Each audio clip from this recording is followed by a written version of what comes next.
Episode 11 of the Northorious Podcast. My name is Christiana Makut. I'll let my people introduce themselves. Razaq. Abdul. Yitkyim. Sly. Yoko.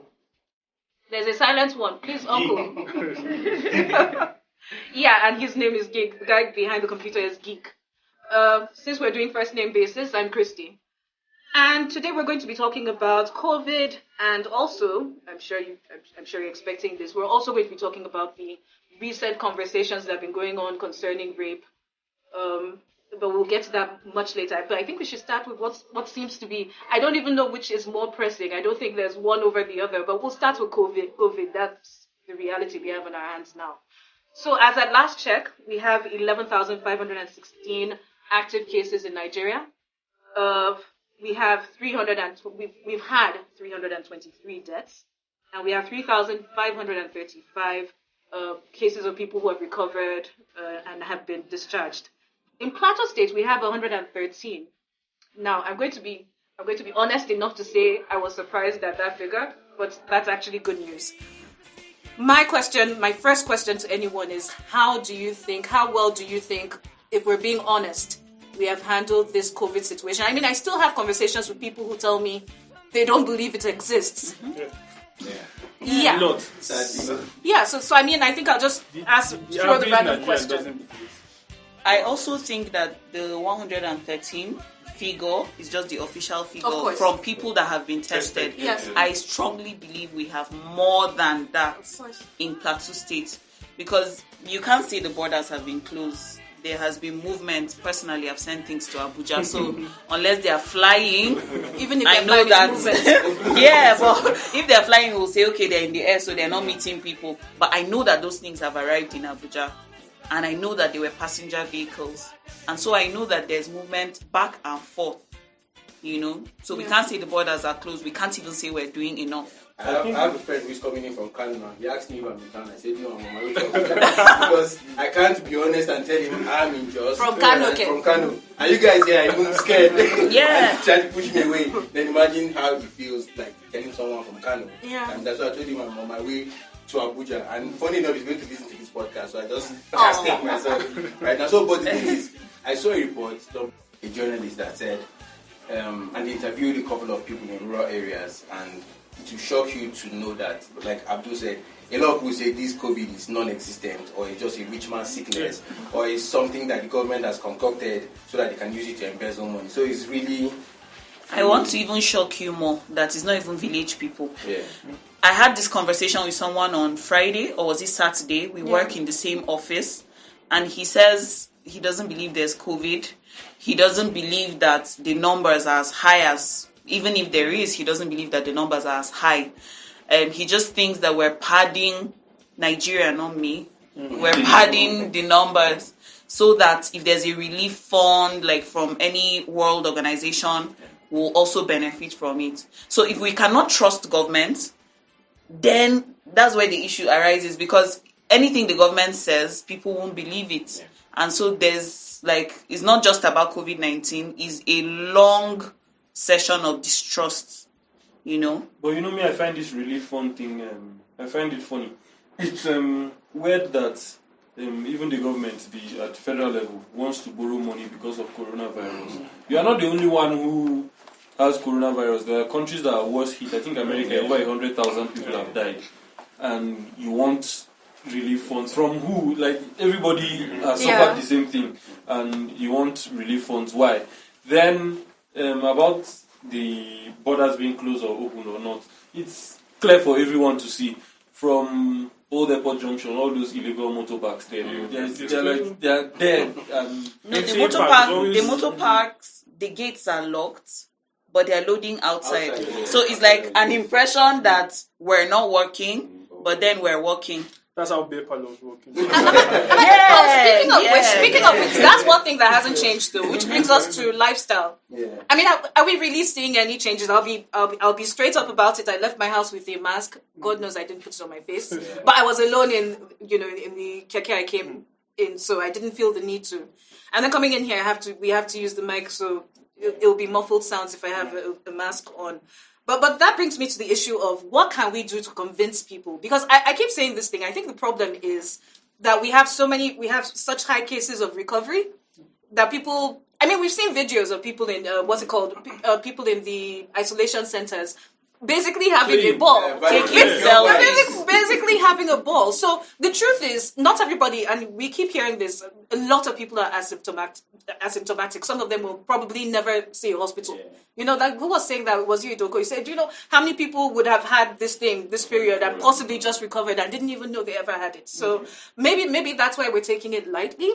Do you think that we can do more, for instance, with the hospitals that are treating these cases and have them put more severe, videos out there showing them what it's like when this thing is severe?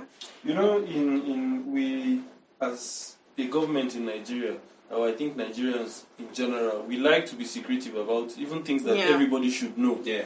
Like what I don't think there's anything wrong in saying in the isolation center is at Jute, or the treatment center is at Jute. We're using wards A, B, and C, or wards 1, 2, and 3. And then we have this number of females, this number of males, this number of people have died, these are their ages. You know, the more you give out and from what communities they were picked up from. And even, it was a... Because that was an issue. It was a problem, It was a problem to release what communities these people are from. If, for example, in Jos South or in Jos North, there's a higher percentage of positive results, people should know. Yeah, so but I seem to remember them telling us places like Rukuba? Yes, that was after. But that gave rise to problems. After that, there was now a problem. The people from Jos North, those areas, saw it as them blacklisting their neighborhoods. Yeah. Wait, when did that happen? Yeah. So I also seem to remember this, and I didn't listen to the program myself on Samson Omale's show. Was it Samson Omale or Yakubu? I think it was Yakubu. The governor being on air and saying something about David King. It was David King. Yeah. About something about people are even still coming to Jos to play golf. Yeah. He said, was I dreaming? The governor still goes to play golf. Yeah. I saw pictures of the governor playing golf with Ahmed Sani. Musa. Yeah, well, in fairness, golf is not a physical contact. But they were taking pictures. The governor had never stepped his foot anywhere and people would not surround him. Yeah, that's the truth. Because there are people looking to take selfies. There are people who are looking to beg for money. There are people who just want to hang out say, I met the governor. So he can never go anywhere alone. People will surround him. Neither can Ahmed Musa go anywhere alone. So it was Razaq or Abdul. Somebody mentioned the fact that he thinks our figures are probably even higher than what we have officially now. Because remember when we had 700-800 cases, and it was looking like it was going to get 1,000, right? But it didn't. I mean, as soon as we started mass testing, we just saw the numbers just multiplying, turning on their own. The numbers multiplying, I think, had to do with when the ease of lockdown. Yeah. Like 2 weeks after. But also we had ramped up testing. Yes. Because I remember the DG of the NCDC was always, he always stressed that he was always on TV explaining that they're doing all they can to start. So once they stay testing more, we naturally found more cases. I think it's about the testing. It's a reflection of how much tests have been carried out than the real figures. Than the real figures. Even the ramped up test, I don't think it's ramped up like that. The UK, for example, has I think a population of 60 million people, and they do 100,000 tests every day. I doubt that we do 2,000. But when I say that we've ramped up testing, I mean compared to what we were doing before. But of course not compared to places like Ghana or even. Also in Kano there were many numbers thrown around of 650 people have died, 300 people But died. the Kano government denied it. And they said it is normal for them to have increase in death rates at a certain period every year. Yeah, that's what they said. That the heat in Kano or something has something to do with increase in death rates. That people were exaggerating it because of the COVID pandemic. So they felt that they didn't, people were not dying of COVID. It was normal for them every year. They were giving us this strange disease story. Again, you see the problem with transparency. at first it was strange disease. At first it was denied. People were not there. Yeah. Then it was a strange disease. Then it that was wasn't usual. COVID. Then later they now said it was fasting. Fasting Then I killing think people. later they said Yeah. malaria. What's that thing that the neck Tonsillitis. Okay, meningitis. And then now we are saying is people die at that time. Yeah, of they the said year. it was normal. If indeed people die at that time of the year, you could have simply pointed to a newspaper that said last year 650 people died. But is it 300 even people died, normal? and then Like, 2 years ago, do you think that there's anything like normal increase in death rates Yeah. and And that they've should never not tried to do freak anything people about out? it. I would Because understand apparently it. they've never done anything I would about it. understand Why we just hearing If- now? Why we just hearing? Yeah. Obviously a lie. No, but even if like the government is aware that every year at a particular period people die in numbers, have we normalized death? Like it doesn't they're not send trying to any stop shock. it. They're not trying to stop it. They're not trying They've accepted it as normal. to even find out what causes it. They just believe that okay. Imagine in Plateau State now we say every February to April, like 100,000 people die. Then we just sit down and like, oh my God, I mean, it's about to be February. I mean, it would make Yeah. more sense if you said we have more malaria-related deaths this. Yeah, Mosquito, because then you yeah, know because the then cause you you know have what exactly it is, but investigated just- and you know. But then Yeah. you're telling us that it's normal for people to die around a particular period of time. So we have normalized death. Like it's like rainy season and Hamatan. Yes. Oh my God, this is rainy season. So Yeah. we're going to enjoy Yeah. the rain. And then when it passes, it's dry season. So we're going to enjoy the heat. And you know the other problem that caused was if these people indeed were dying of COVID, they were burying them like normal people, And right? they said they So did that- audio that- autopsy. They did, Autopsy. Oh yeah, oral autopsy. Yeah, we have oral Yeah. autopsy. They as did well. oral autopsy. Yeah. What like? No, so basically what that means is that they ask people who live around with you or for the people around symptoms. you what were the symptoms, what problems the person have, or whatever it was. But I you think know, that's how they, But they can you go about rely the on that? Yeah. Oral autopsy. I think. asking. Yeah, asking around because. No, but I think that one they said the neighbors somebody reported her. Yeah. The woman That's from Came Yeah. from Kano. Kano. I think She went for wedding or something. There was a good level of snitching in Plateau Yeah. State. No, Like, no, that's a good thing. If you ask me, that's a good there was thing. a good level. Whoever But I thought think- snitching would be good. Back to your point where you're saying what can we do Yeah. to. I would like to when we're talking about transparency. I think that's the major reason why a lot of people don't even believe that these diseases exist in the first place. You were talking about US, the UK, China. You're seeing people in You've seen videos, you've seen pictures, the people that testify. We hear our figures, or we see our figures, and then you ask someone, it's like, I don't know anybody that has died of this sickness. I don't Yeah. even know Yeah. Yeah. someone who knows someone that Who died has of it. this sickness. So how do you begin to convince me that people actually having this sickness? So what is supposed to be a good thing now becomes a bad thing. And now that they are now on unconfirmed reports that say that if you have malaria and you're down with malaria and you're running temperature and you have Yeah, that's what you doctors go to said. the hospital, you probably might test positive for COVID, and that's why when you're given chloroquine, it heals you for malaria, and then you go back for the test and it comes out negative. But that would mean, I don't know, I'm not a doctor, but that would mean that we are not doing the proper tests in Nigeria. That's what I assume. Yeah. Because it's possible. We are not testing for COVID, we are just probably testing for symptoms. Yes. See the case in Lagos now, that lady went to the hospital and she went in and went to test for whatever was wrong with her, and they came and told her it was COVID, and she was like, no, she doesn't have COVID. How she wants it now?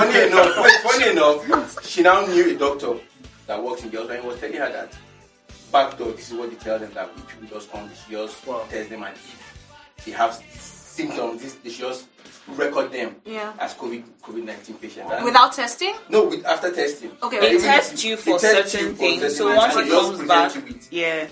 and that's why this transparency thing has trickled down to the point where even hospitals, you can't trust them. You can't trust the government. You can't trust hospitals. You can't even trust health practitioners, because how can I look at this woman in Benue State, the index case. That one was You not get- an index case. They just You get so there are so many controversies. Well, I would say kidnapped the woman. Yeah. And locked her somewhere for like almost 2 months. So. Yeah. Yeah, no, that's And ridiculous. That's Funny ridiculous. is that as at last time she released that video, so There was no test, or there were no treatments, nothing. nothing. She just Have And then they have you were people used to She free just came back from the She UK or just came back something, from so the they UK. kidnapped her as COVID case. patient. Oh, Like, wow. That she went to the hospital. But she was tired, Then she she was ran jet lagged. test. Yeah. And then when she went to get her test result, her cousin or somebody called her to say, they are announcing you on TV. And she had not even seen the test results yet. That's like the ridiculous. But you see, that's another thing. With that because report that was leaked. there's a lot of unprofessional conduct surrounding virology. Yeah, How the that was a mess. the person's name and all.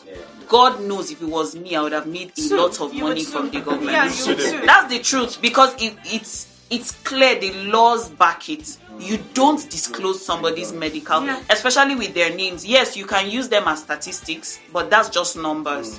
But by the time you have my name, my address, my age, my everything, that is so unprofessional. Okay, so just in case you're just tuning in or just joining us, we're just having a chat on the Northorious Podcast, episode 11, talking about COVID. We'll very soon get into the issue of rape. That's I get the feeling that's going to be hot. But yeah, so I was watching the UK, the advisor to the UK Prime Minister.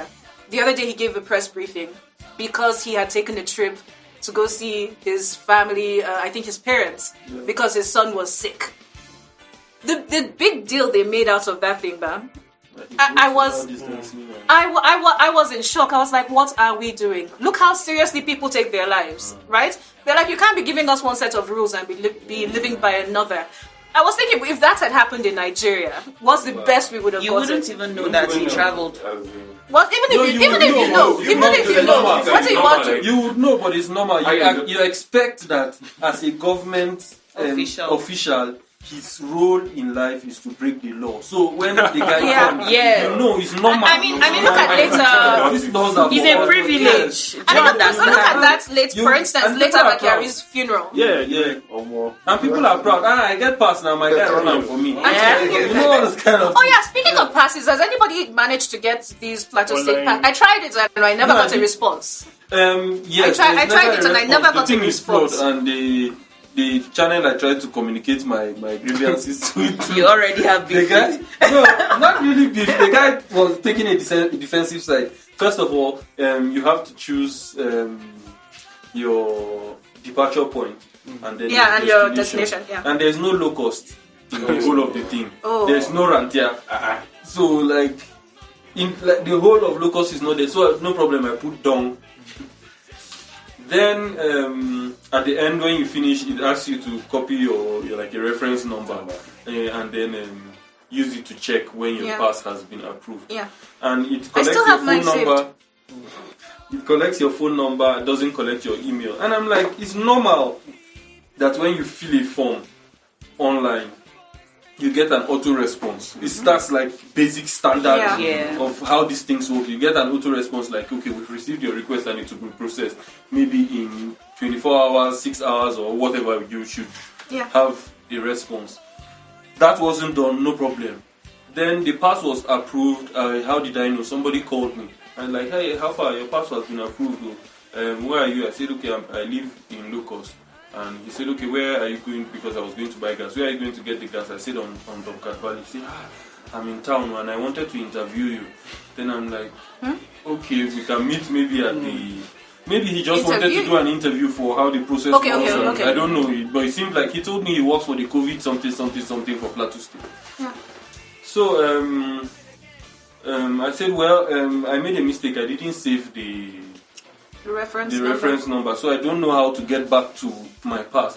He's now like, okay, he WhatsApp it to me, and then I didn't hear from him. I sent him a text. I didn't hear a response. Maybe because he was not going to get his interview. It didn't matter to him. So the next time I needed one, I did the same thing, and then I took a screenshot of that final page. And then the next day in the morning, apparently all passes are approved. If you apply. How long did it take for them to get back to you? They didn't get back to. Okay, the other one, the guy called me in the morning.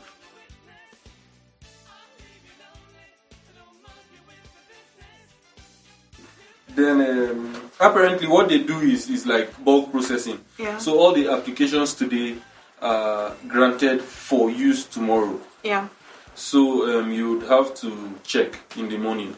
And another flaw is they don't ask you at what time do you want to go out. So they just allocate a time to Exactly. They They say it's how many hours? 12 hours, I 1 think, hour. or it's 1 hour. 1 hour. Yes. I remember seeing 6 hours at least. It's 1 hour. So Oh. it's, you get maybe according to when yours is approved, I don't know. But I got between 8 o'clock and 8 a.m. and 9 a.m. And I saw it at 11. Because there's no emails, there's no text, there's nothing. So, but I still went out with teacher and it worked. So imagine you had to go to the bank. Has anybody seen a bank lately? Wow.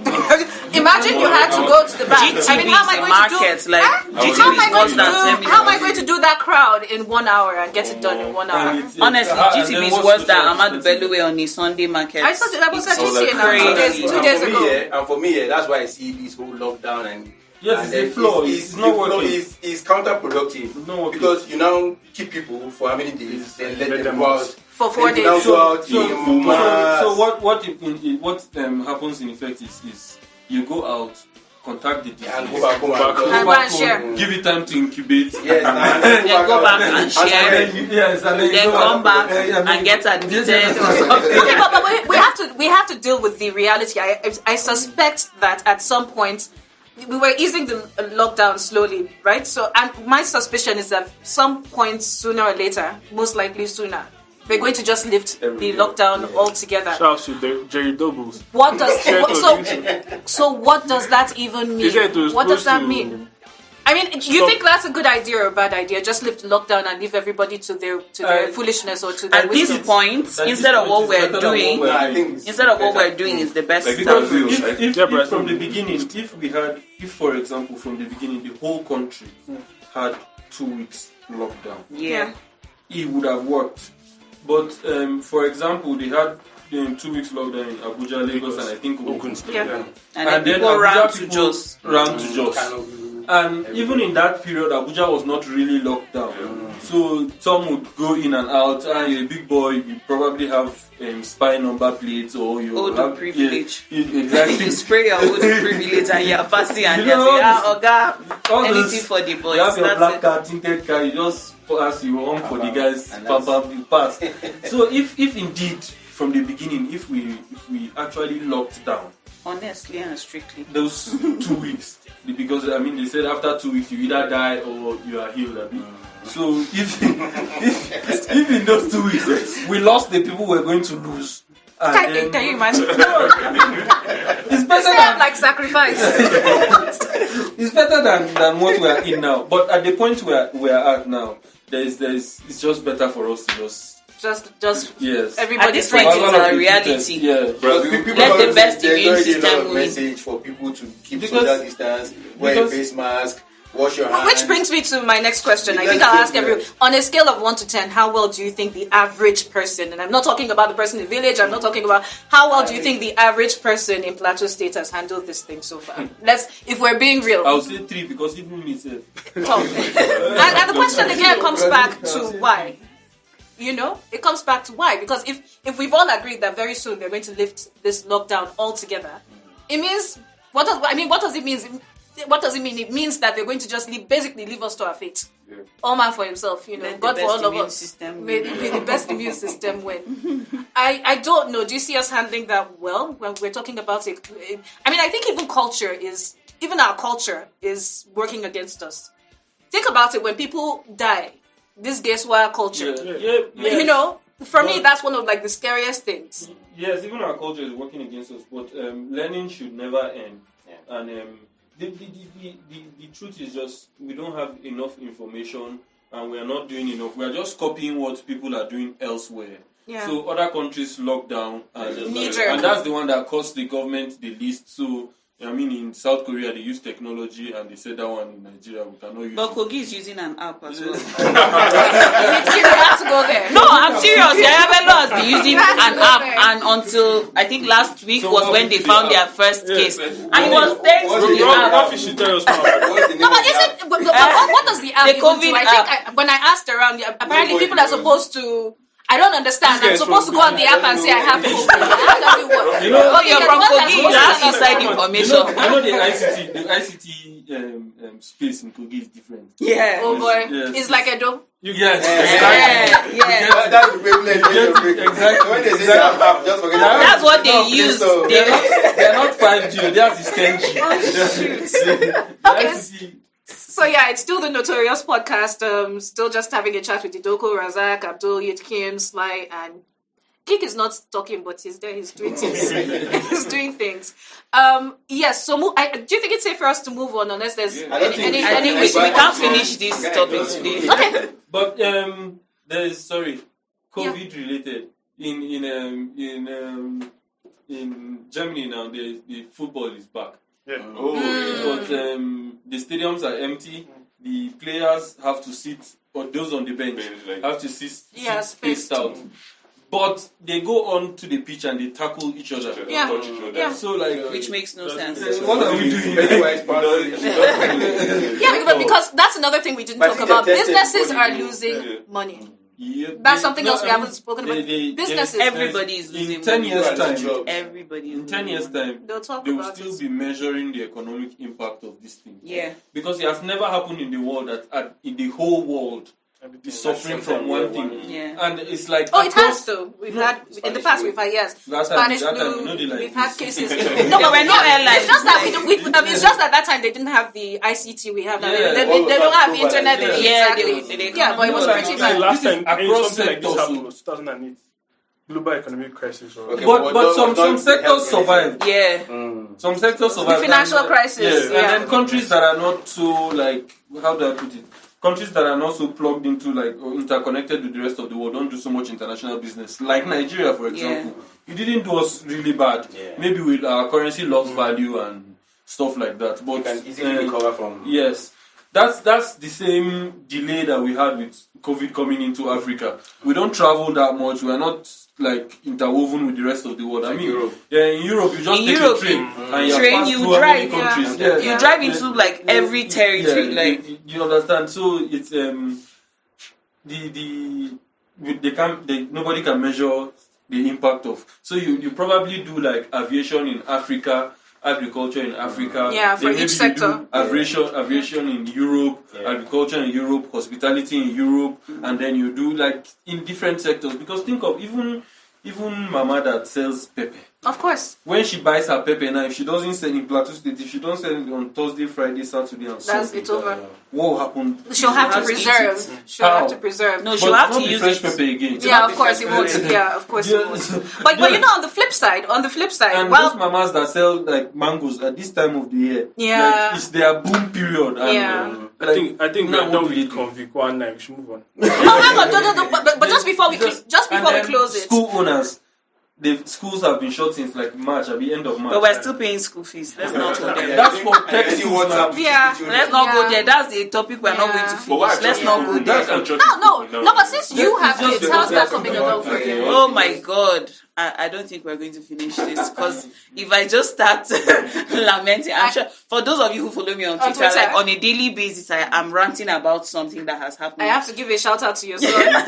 My son is woo. Yeah. So let's not even get into that. But I was going to say, I think it would be fair also to mention that for every difficult situation, there are also new opportunities just coming up. So businesses are moving online. People are finding new ways. Sorry. Yeah. There's what's this thing called? U-Lesson. Yeah. Yeah. U-Lesson started setting up last year, launched maybe February, and then there was lockdown March. Do you understand? What time? What are the chances? If it was Bill Gates, everybody would swear he's freemason. Yeah. The one who did it. Do you understand? So, how do you know that Shagaya and Bill Gates are not friends? But yeah, so I mean, the timing, man. Yeah. Some people can be just How blessed. do you know that Bill Gates did not, team Shagaya? Did we still not find a way to drag him into this vaccine thing? We still found a way to drag him into it. And that vaccine thing, I pity the guy. Yeah. Imagine you'll be somewhere in America, you're a billionaire, one time the richest man in the world. Then you've spent some 10 years later, you spent like half of your wealth on in third world nations on vaccines and reducing maternal mortality, malaria, all those kinds of things. AIDS. Then there will be a global pandemic. Then those same Africans will now come back and say you're the devil. And the generation that benefited. Yes, You should even emphasize it. Yes. It's the generation that benefited that is even say you are the cause. And my point is like this guy sells or gives vaccines. So if indeed where is the vaccine now? Like how is he supposed to make the money from? But to be fair to people, you remember the issue with Kanu. Yeah. So people that legit gave people a reason to be skeptical. When they give infants vaccine and made them sterile, the children cannot have children. Yeah. When you come out, so you can. That's why. So there are instances that have set him up for. But that's not him. That was Pfizer. No, but what I'm saying is that scenario. Those scenarios. Yeah, gives people. But they'll still be taking Pfizer drugs. Well, of course. So it's just I pity the guy. So it's safe to move on to the next one. All right. So you're still listening to the Notorious Podcast. It's All Black Record Studios we're in. And well done. Shout out to Geek. Guy behind the computer. Rape. It's not funny. Look, you know how people laugh when they're nervous or when they're angry. You've never met people who laugh when they're angry or when they're I do.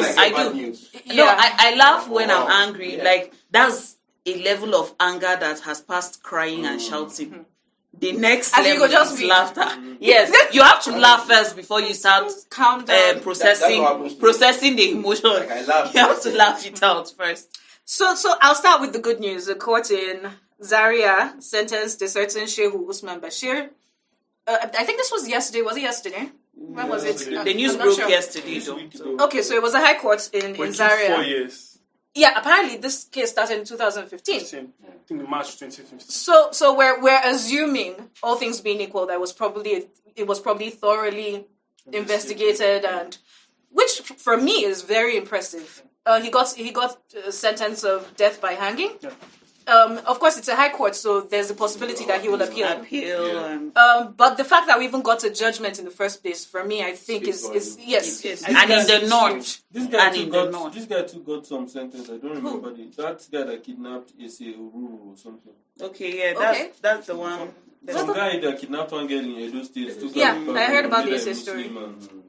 But that's a good thing. It's a start. But Yitkyim, how is it that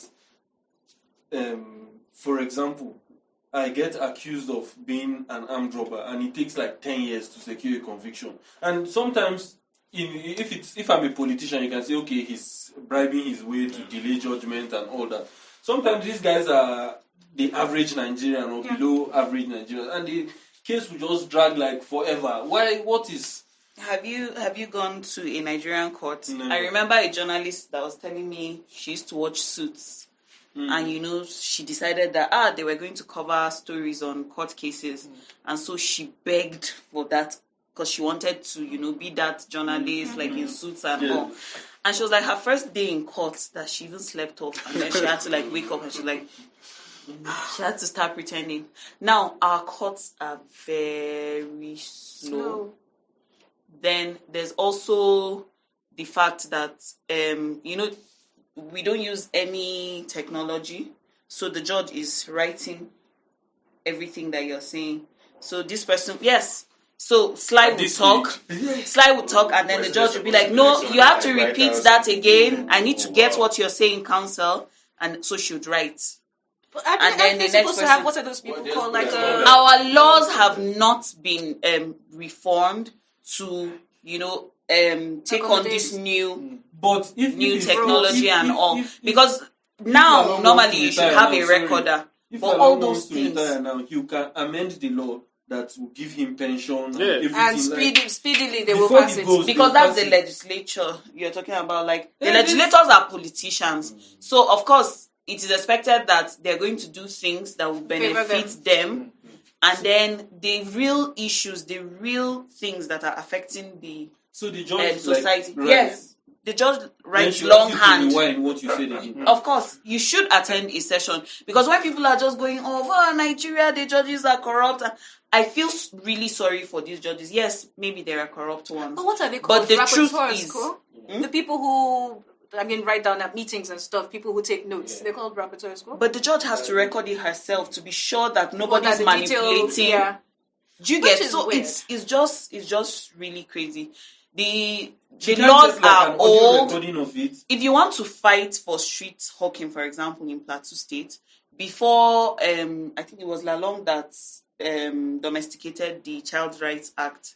Before that, we were using a 1970 something law. So the penalty for a child, sending a child to hawk on the street, I think was 200 naira or 500 naira. So even when you arrest these children and force their parents to come, you have to try them based on the existing law, because you cannot try somebody based on a law that doesn't exist. So you try them, and then a conviction, and then they pay 200 naira, and then they go home. And tomorrow they are going to double, and then set aside your 200 naira because they know you're coming.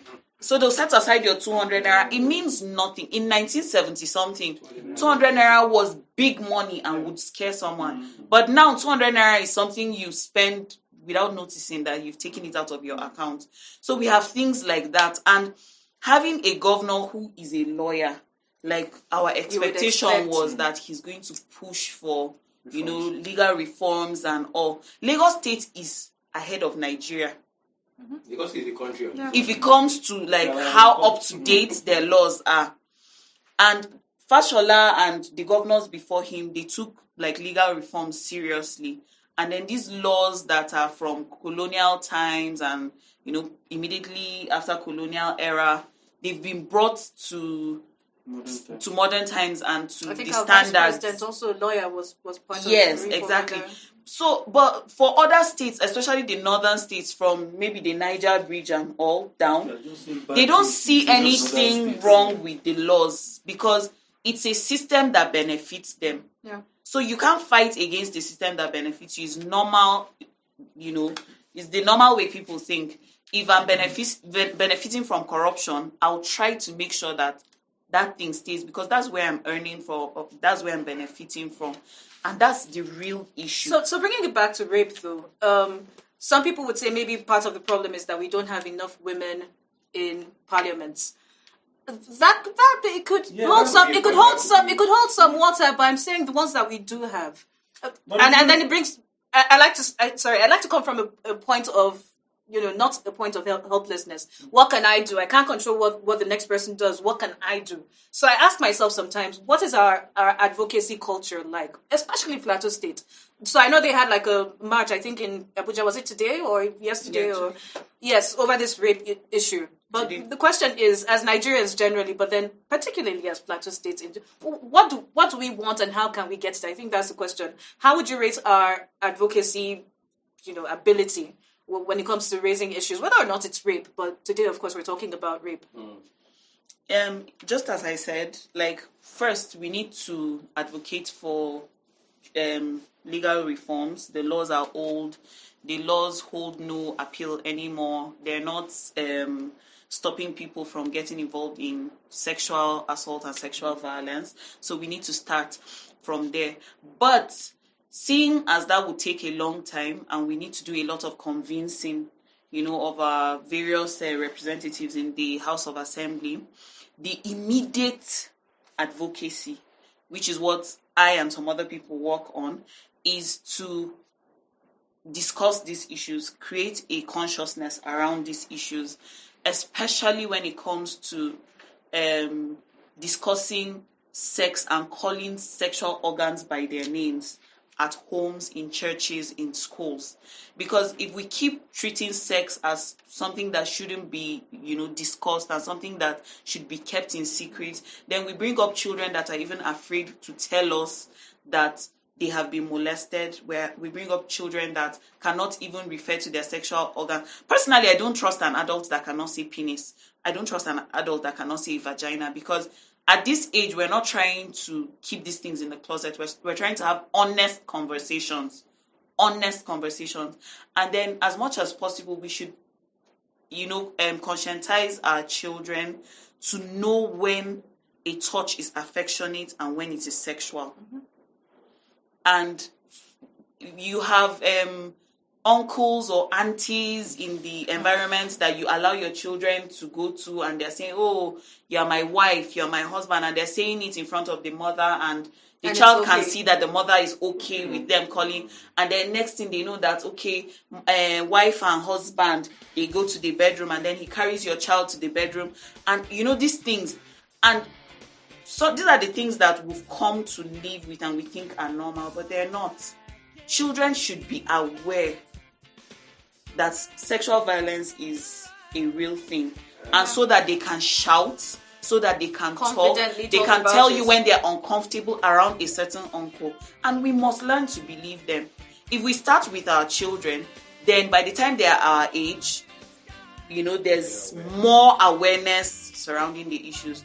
Our own generation, maybe our parents did not really do well for us. Maybe they have failed us, by raising us not to be able to have this conversation. But we must not repeat this. Yeah, we must not repeat this with our children. We must change the narrative. Yeah. We must change the narrative. Back to your point, like a lot of us can't sit down with our fathers and have that conversation right now. Yeah. Like, talk about sex, talk about some certain issues. As grown up as we think we are, we still can't have those certain conversations. And that's why we should not allow this this trend to pass down to our children. Yeah. And when you're talking about parents believing their children, I have a friend. She told me severally that she was molested growing up. And anytime she goes and tells her mom that these are the people molesting her, the mother will say, no, that's not possible for so and so over your child to molest you. And there was a time so one of her neighbors came to their house to buy something, and then before the guy left, he now tackled her jacket and put her on the floor, pinned her down, and tried to rape her. And that because she was already aware of how dangerous her environment was, she became violent as a person also. So the guy couldn't have his way. Yeah. You get? So she fought him, and when the guy realized he could not have his way, he left. She went back and told her mom the same stuff, and then the mom was like, it's not possible for that. Why is she always trying to accuse people of? And now this kind of person will never want to go back to her mom. Of course not. And then, but it's very important for someone like that who has had that experience to listen to her child. Whether male, victim blaming, unfortunately, victim blaming is a culture that we have come to be comfortable with as a people, and it is really terrible because it prevents people who have been exposed to these situations from coming forward, from telling their stories. You see this every day or almost every day on Twitter. Someone is called out and you still find people amongst us that are saying, oh, you're a liar, after all you wore mini skirts. Why didn't you shout? Oh, why were you drinking? You're an indecent girl, you deserve to be raped. So we have come to blame victims rather than call out rapists and show them that we do not reinforce this bad behavior. And once a rapist is comfortable with an environment where he's protected instead of held accountable for his actions, then these things will repeat. Once he's done it to one person and you side with him and you say, but she wore mini skirt, she was drinking, she definitely wanted it, she didn't shout and all. And then he's like, okay, these people are cool with me. And then another thing that I'm happy with is the fact that guys now are beginning to call out their own friends that have rapey tendencies, in quotes. Now, we all have come to an age where people are beginning to say, oh, bro code doesn't involve, shielding a rapist. And so the generations after us will come and see that, okay, there's an extent to bro code. Then there's also something else that I'm happy we're breaking the trend of, is this tapping of currents and all that. Like, when men... last time I heard that.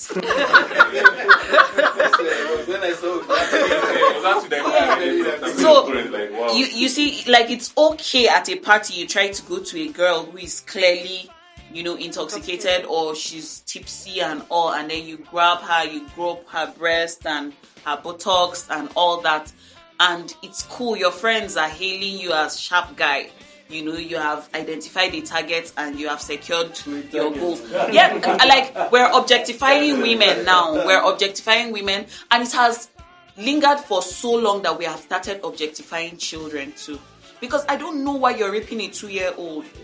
On Tuesday last week, was a 2-year-old. On Tuesday last week, let's not go far. Arukuba Road, a 3-year-old girl was raped. I saw your tweet about You saw my tweet about it, and it's so painful when I get involved in these cases, and you're trying to get justice, and the family is telling you, "Let God just fight for us, please, man." So that brings me to a question I wanted to ask. Yeah. So sometime late last year, something happened next to my house.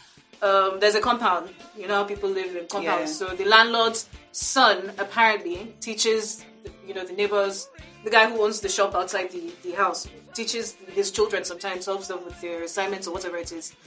This girl is, if you see her, she's like this, like small, frail. She's probably like not more than 7 years old. But if you see her, you won't believe she's 7 because that's how small she is. Her mom wakes up one morning and notices the girl was acting weird and being withdrawn, and so she found a way to call her and ask her what's up. So the girl now tells her this is what that uncle did. So naturally, and which is why I think it's important that men are a part of this conversation, because at the end of the day, very often it's the man that makes the decision. So naturally, the woman tells her husband, see what this girl said. And they carried the case. So at some point, took the guy to a police station. I think he spent a night or two. They went and bailed him. I was so upset about it because these are people that I see every day. If I come out of my house, I'm very likely to see the girl or see her mom or see her dad. So I went to him and I said, while they were having the case, and I said, look, I know people who can pro bono, free, who can help you take this case up. And he said, okay. Should I send the number? Okay, he said, okay. Me, I already heard that people were begging, had already started going and begging, they should just take it easy, they should just, it's one of those things. And so I asked my friend, the lawyer, whose number I had given, has he called you till today? So I was like, let it not look as if, it was personal. I said, let it not look as if I carry it for head. But I did. I really felt like I wanted to carry it on my head. Because what happens when things like that happen is, you're reminded, right? So you're like, so this shit is still right on the... I think it got to that point where it should be everybody's business. If you saw my tweet on Tuesday last week... So I'm even asking the question, do you think it might be helpful if, for instance, in this case, it's not an issue of money. Do you think it might be helpful to be able to criminalize not taking action or taking already action a criminal for the parents? I'm not even talking about.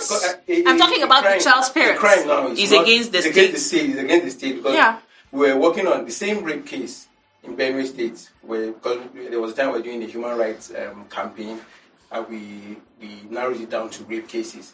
So we're now handling a case in Benue State that gone up to the peak. You get, and then the girl's family will now come and be like, the reputation of their family. Yeah, exactly. They don't want people to start looking at their family as a family that is tackling rape cases, doing those ones are even sensible. Let me tell you what happened to me. I was handling the case of a 2-year-old that was raped sometime last year. She went with her mom. Of course, she was 2. So her mom was in this organization of women. Somebody that who has pray only just learned how to walk. Yeah. So the mom and her committee of prayer women went to take like a group picture. I think it's an annual thing they do. And so while they had already been set up to take the picture, the girl wanted to pee. And because the photographer had, gotten tired of their movement and all, he's like, I want to take this picture.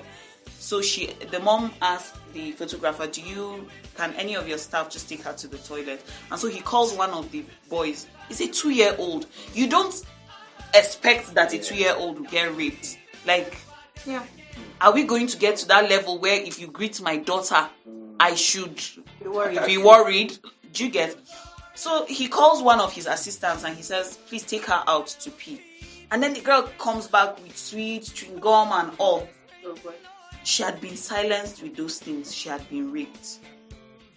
So, he brought her back and then the mom went straight home to bath her in the evening, and there was blood and tears and everywhere. And they belonged to, the level of maybe not so rich and all that. And the mom didn't even have any money on her to take the girl to the hospital. The dad had traveled. So she was forced to go to the next chemist, and they gave the girl Panadol just to, they didn't, no test, no HIV, nothing, no going to the hospital. And so she shared the story with one of the women, from her prayer group. And then the woman reached out to me. And the next day I went to see them, and I took the girl to the hospital, we did the whole thing, went to the police station, we reported. And at the police station, can you imagine that police officers even make it harder for victims? Because the policemen there were saying, if you be my wife, then rape my daughter, waiting I go do you. They were telling the mother. Do you get? Like, this woman is already dealing with her child being defiled, and then you're here blaming her for it and all. Like, should I suspect every man? Yeah, but people like that generally tend to that point, each other up. And then we go through the process. I get a lawyer who is willing to do it pro bono, because I don't practice law. I work in a government organization, so I can't practice. I get a lawyer who is willing to do that. I get counselors who are ready to take the counseling aspect of it. I set up everything, and then the next thing is the girl's father is calling me while I'm in the office. I'm like, okay, I'm coming. I'm in the office. When I get to town, I'll let you know. And he shows up with the rapist and his family members and escorts, and they came to beg me. Apparently, they begged him, but he was like, but there's this woman that's already taken up. I don't know how to tell her, so you should please just come and follow me. Let's go and beg her together. The girl's father? I'm not joking, the girl's father. So he shows up with them, and he's like, this is the woman I was telling you about. And then they just all start begging me. Madam, which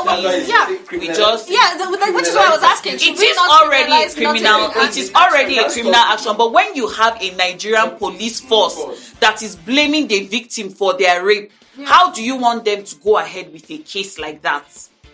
If at the police station I have to be telling the policeman that this is unprofessional, you can't be saying such things to someone who has brought a complaint. So how then do you expect a policeman who has already seen that the family is not willing to even go on with the case, and he's trying to have spare time for himself, you want him to insist on going ahead with that case? And then the police are like, okay, now family don't say they know they talk. If me go force them to testify, make una carry your wahala, they go now. You don't do like that. And it ended like that. And my eyes deceiving. Then the one of Tuesday. Is that almost 2 hours? No. Okay. Then the one of Tuesday last week, I get in touch with the family. I talk to the mother. I let her know that even if you don't want to pursue a criminal case against this person, this girl has been exposed. She needs to go to the hospital, get screened. She needs post-exposure prophylaxis administered and all those things. And I'm like, I'm paying the bills, so please just go. I contact doctors, and for her to just go, because I have a 2-month-old baby, so I can't go with you to the hospital. I have, my own commitments and all. I give you money. I'm getting in touch with you at every point. You tell me, okay, you are Terminus. I'm like, okay, please take a bus from Terminus to Jute. I've spoken to someone. You'll meet them. Once you get there, if you can't explain yourself, please call me. I'll explain on the phone and all. And then I keep calling this one. She's not picking. I keep calling her, she's not picking. At 5:30, I get through to her, she picks. I said, you didn't call me now when you got to the hospital. What happened? Can you let me know what happened? She said she got to Terminus and she realized that she doesn't want to get missing when she gets to Jute. So she just went home. With the money you've given her for her child's health. But and then that's not where it goes, worse. And then she says, okay, Seth, I did not take permission from my husband to take the girl to the hospital. If I can't go hospital, we can't fight and call. So I want to wait. When he comes, if he says it's okay for me to take the girl to the hospital, then I'll take her tomorrow. And then, okay, it's tomorrow. As the parent, you're the one that is supposed to be concerned about your child's safety, right? But I'm the one calling you the next day, and she's like, no, my husband said if we go to the hospital, they will go ask questions, then go call police, so we could just leave her. God will fight for us. Yeah, so these are the things that these are the things that I deal with. These are the things that I deal with. And so to tell you that it's not just the rapist already has a conducive environment to thrive. The laws are faulty. the prosecutors are faulty in their, conduct. Again, culture makes it convenient. What about parents that rape their children? There's one that Human Rights level. Commission was That's handling next last year. The father had raped 3 of his daughters. He was raping 3 of his daughters. The mother reported it to the police, and because of that, he sent her packing and stayed with the girls. And then they were trying to get the girls away from him while still pursuing a case against, him and all. So we have all sorts of sick things that happen. You bring your brother to stay with your children. Your brother is raping your daughter, but because your daughter can see how close you are with your brother, she can't walk up to you. We need to get our children to be comfortable with us. Once you touch my son, he'll tell you Bom Bom is not for playing. Yes, because he knows that area. Don't play with my Bom Bom. Don't touch my Bom Bom. My mommy said Bom Bom is not for... And he will shout. Because once he'll disgrace you. He'll shout. You will even feel really uncomfortable. And I have people that tell me, why will you make him, he'll make adults uncomfortable. I'm like, if you know you're going to be uncomfortable, don't even touch his Bom Bom. Bom Bom is really not for playing. My son will tell you Bom Bom is not for playing because he's 3 and I have to get him to a level of consciousness where he knows that people actually try to play with your Bom Bom because that's what they tell children. I just want to play with you. That's the best way to play. Bom Bom is not for playing. Okay, so just because I noticed that we're almost out of time. Small campaign. And that's why I'm more than willing to join anybody on their campaign against gender-based violence, especially sexual violence. Let me share a story. I used to work with this woman. She worked with the EU. She was actually our M&E person. And then she was sharing a story of her housemate who was 9 or 11 at the time, who she noticed very strange behaviors around the girl. So she now called the girl one day and spoke to the girl because she brought the girl. A maid at 9, that was 9 years old. 11, yeah, that's a different conversation. Okay. So she was saying how, will I call her a maid? She just took the girl to semantics of But anyway, semantics. But we already know how it is here. Yeah. So, but 9 years old. She now called. Yeah. That's not even where the girl now. She now called the girl and then she noticed strange behaviors and then she called the girl and sat the girl down. There's a way you talk to children and they now open trust up to you. And then she was now saying how when she was in Benue, I think she was in an IDP camp also, and then that soldiers and then people around it are pack boys and they take advantage of these IDP, those girls a lot because they just give them food, one sachet of Indomie, 20 naira, 15 naira, 100 naira, cause of hunger. And then she was now sexually molested by one of those people around, and that it became a reoccurring thing. Now the girl now said it got to a point where she now became addicted to sex at that age. Yeah. You get that she can't sleep at night if she doesn't. Yeah, someone doesn't have sex with her. So that's what the woman noticed. I think I was always restless at night, and the woman now said, "See, she has children in this house, boys, and all her children are boys, and that she doesn't want this girl now one day to prey on her sons." And funny enough, she now took the girl to the hospital, and they now checked the girl. The girl was HIV positive. Wow. You get, and the woman was like, "Okay, her sons are not safe, so she has to take the girl back." So she took the girl back to Benue, but she was like, she'll pay for her schooling, she'll pay for making sure that the girl is always into the hospital to get drugs and all of that. So you see how there is a psychological effect. So you're raping someone, it doesn't just end at the physical damage you've done to that person. It goes down all the way to their mental state.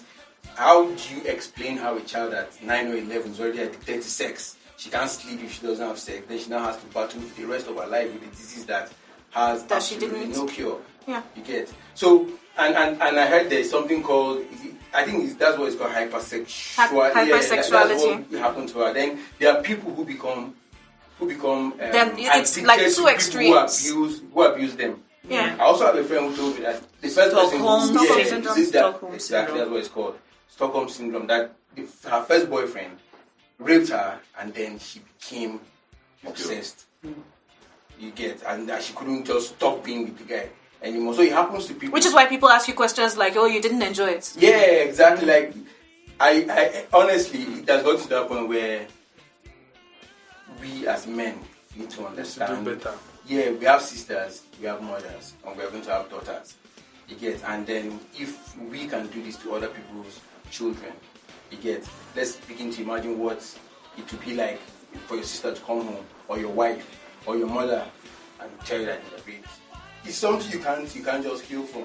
I think it makes it easier for us to deal with it because I certainly believe that men have, whether we like it or not, at this point, men are a huge factor in dealing with it. If you're going to change laws, most of the legislators are men. If you're going to talk about doing it in a household, like in the case with the girl near my house, decision making is the man. Even so the girl I just told you about, like, at the end of the day, it still comes back to the man. Said, you know, so. I mean, I'm happy that more men seem to be interested. I'm really hoping that it's not going to be another one of those Twitter trends because people are tired of lockdown and looking for something to do, right? I really hope it's a conversation that continues and that we find, new ways of shouting it until somebody actually hears and does so. Because the truth is, the only solution I see to this thing is there has to be something to deter people from, know that if this happens, you're going to pay and you're going to pay hard. Exactly. So I think that's the only thing. So at some point we're going to have to step it up from family circles, which is great to do in family circles, but then we're going to have to step it up and find a way to get legislators. So I'm sure if I ask every single person in this room, you have at least one case that's close to you that you've heard, oh, this is what happened to somebody not somebody that somebody told you, at least one case, And I ask myself, how does it make you feel if you're a male? I know how it makes me feel. I'm female. Been there, so, I mean, I know how I feel. I feel pained. And then I'm like, this, like I said, this nonsense is still happening. But for a guy, I'm like, maybe I should ask the guys, how do you feel when you hear that stuff like that has happened? You feel helpless, or you feel angry, or you feel... How does it make you feel? Uncomfortable? You'd rather not talk about it, or it's touchy? I think we've got to that point where rather not talking about it is not even an option. Everybody has to talk about it, and if you're not talking about it, you can't sit on the fence. Yeah. There's no fence. There's no fence for you. Exactly. So there's no fence for you to sit on because it's something you hear and then you cringe. For me, I have 6 sisters. You get, and then I just always imagine.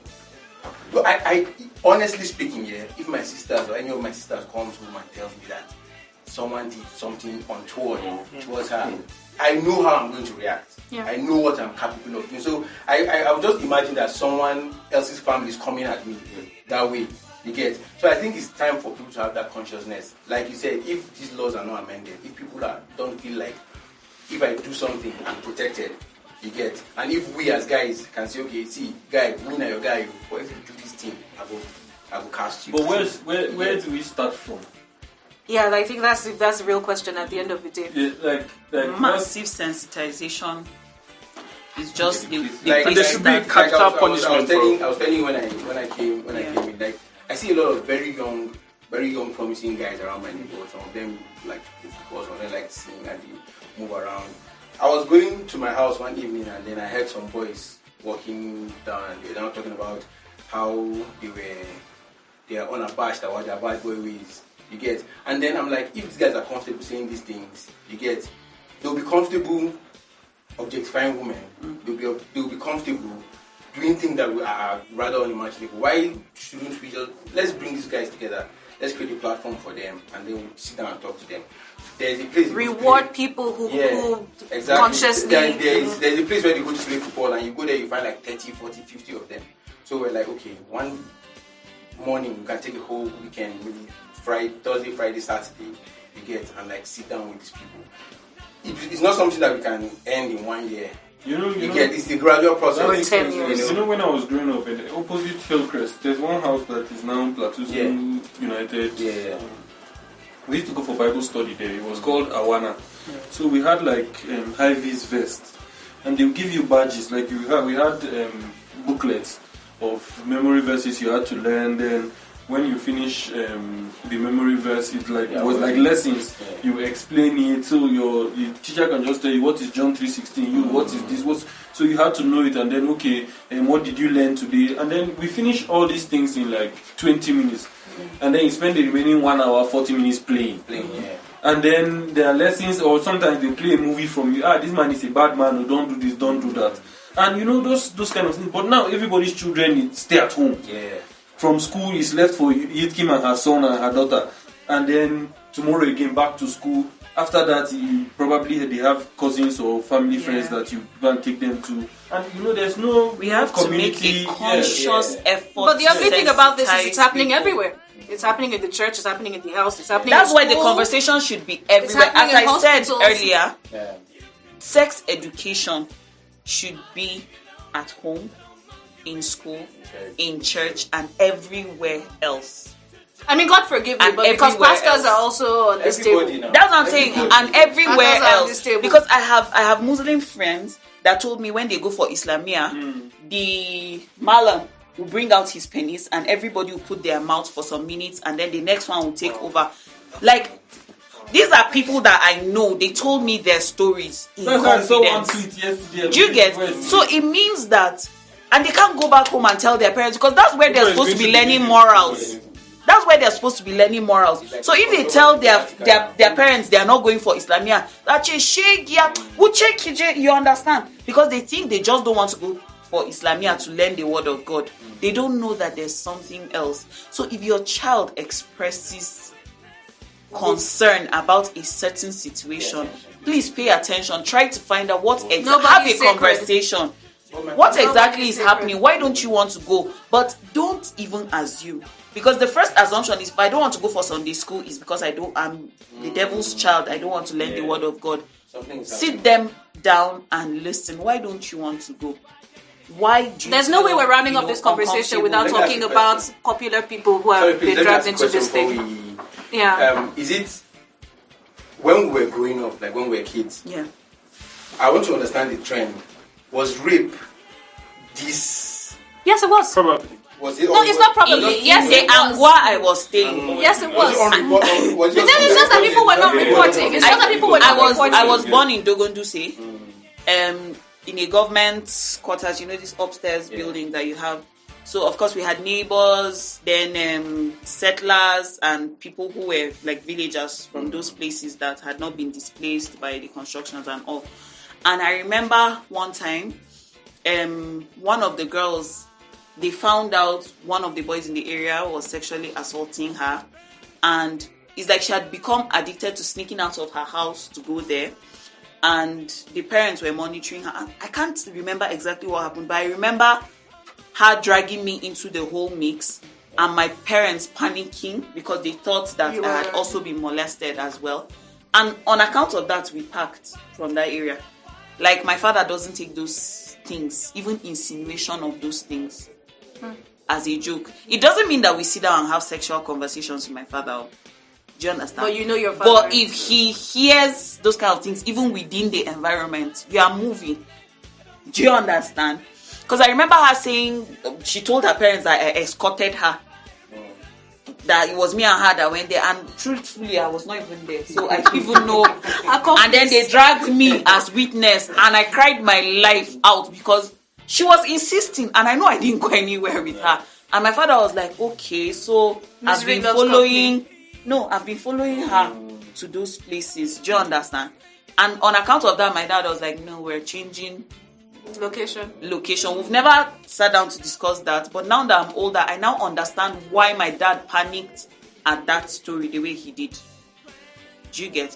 So we need to pay attention to what is happening to our children. I'm emphasizing on children because at our age now, a lot of us have formed our characters. A lot of us would have it really difficult on learning certain things, but we must not repeat the same mistake with our children. I am very emphatic. Any child you see, the child should know. Bum is not for playing. Whether it's your niece, whether it's children in the environment, tell them bum is not for playing. If somebody touches your bum, shout. That's what I tell myself. Shout. Do you understand? And that gives him problem with my help because when she wants to bath him and she wants to wash his bum, he say bum is not for playing. I say no, just allow Auntie Rita. Just allow her. She can touch your bum, she can clean it. She's doing it with pure intention. But it's better for them to raise alarm when nothing is really happening than for them to be quiet when they are getting molested. If that's the only thing you take home today, please, bum is not for playing. Okay, so that we don't make geeks work any harder than it already is, rounding off with the conversation about popular people who have been dragged in Twitter Peruzzi. speak. Debunk. I saw the tweets. For the ban allegations left, right, and center. We can't say for a fact that's a problem. Weird. Yeah, I saw the tweets and I couldn't believe it. I was like, no, please tell me. Did you see a statement yesterday? Where Yeah, I said apologizing? But He no. just tweeted to say there was nothing like that. Ignorance of the law. Yeah, he started deleting them now. He doesn't know that it's Twitter. And this guy, How this people very screen grab stupid tweets Primo. there. Yeah. Yeah, What did he do? What did he do? He said anybody doing something worthy of note is Yeah, now it's a called rape racist. That rape is not raping. But you know the interesting thing, particularly about Peruzzi's tweets. They're talking about tweets from years ago when he wasn't popular. He never thought one day Twitter would happen, right? And it's funny because those tweets were there up until this shouting about. Even when we started the hashtags for trending rape issues. He didn't see the need until somebody probably pulled didn't one remember. out. He probably forgot he had said something like that. You know, Every action, especially on social media, is very, very, very important. We tweet And you never really delete it because people oh will find no, it. this you. People will find Oh God forbid, never, please. it. This you will find and it. then I think part of the reasons why a lot of people will be accused of rape and then nothing will be done is because they will tell you there is no proof. It's difficult to prove. It's difficult. I was talking to a lawyer. It is difficult. He was telling him that it's almost that rape is one thing that is very, very, very difficult to prove. And then if you do not have, and that's why people come out and say, "Oh, if you accuse me of rape, I'll sue you." You get, and that's the defense. You get, because if you come and say, Mr. A raped me, you get, and you don't have proof, even if he raped you.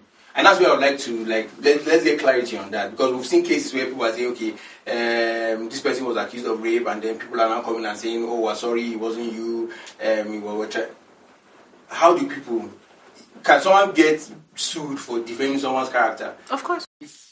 You can get sued for defamation of character. That's why for you to pursue a case of rape, it is always advisable that you document some of these things. Like, yes, you don't want to go ahead with a police, maybe a court case at that time. You're not feeling that you should pursue a case, but it is important for you to report the case to the police. Let that report What's the be time there. frame from the period of rape? This is our dirty police Sorry? station. If What's you the want time? something What's today- the time frame from the period of rape? Because someone was saying if you don't report it after 24 or 48 hours, you can't prove.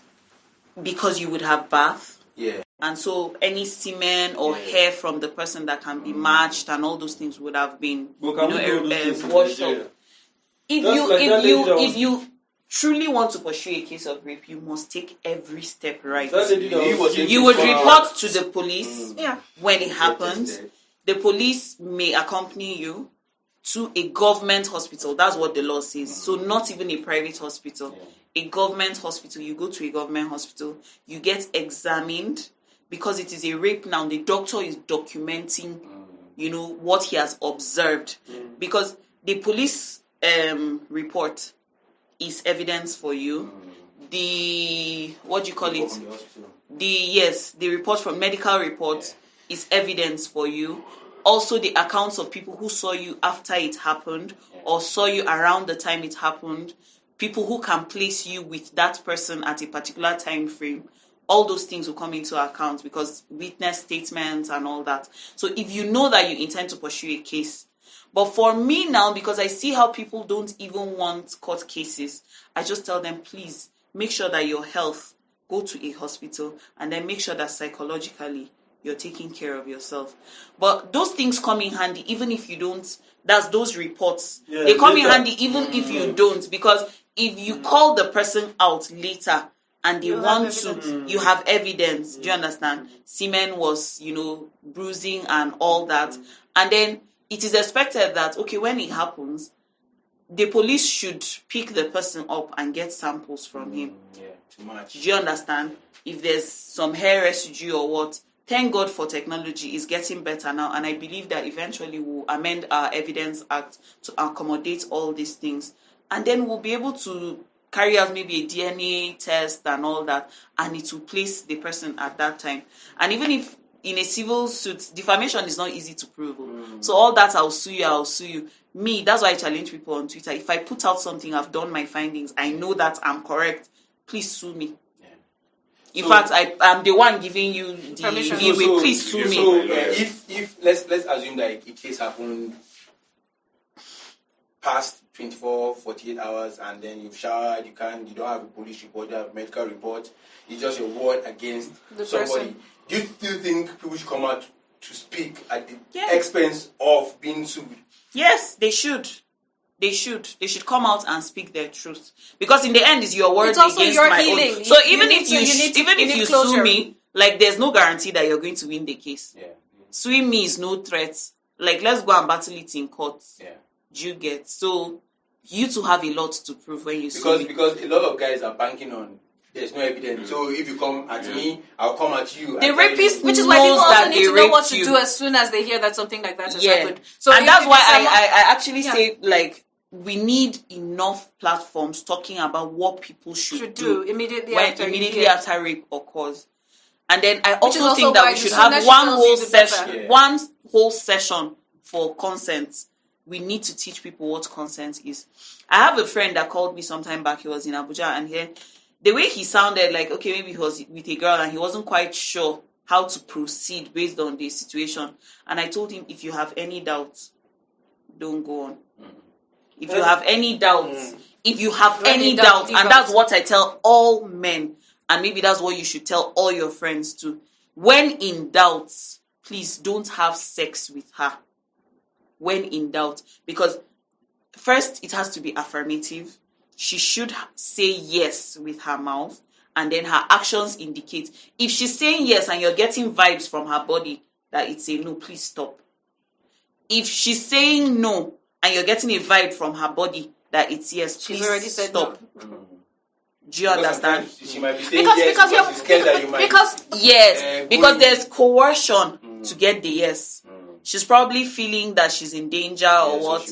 There are so many things surrounding consent. So sometimes the person says yes, but they're afraid. Then there's also the position, is he my boss and his staff? I know I'm going to lose my work. So there's also that vulnerability. Maybe you're her uncle and all. So she feels that if she says no, there will be more consequences.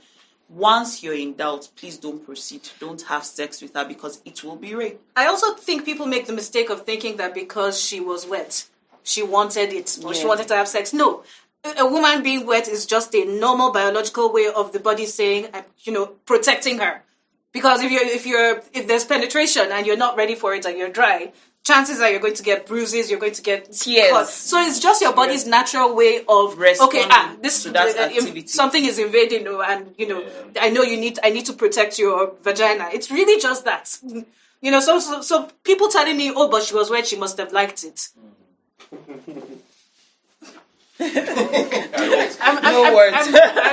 So if I have your permission to end this, yes, so that Geek doesn't swear. Maybe we should have another session. Geek will swear. But we've not even spoken about how this affects the celebrities. Forward. Okay, yeah, sure. No, that's why I'm saying. If I have your permission, I mean, if there are any final thoughts, that would be a great time. Personally, I keep saying this. There are a lot of celebrities I don't follow.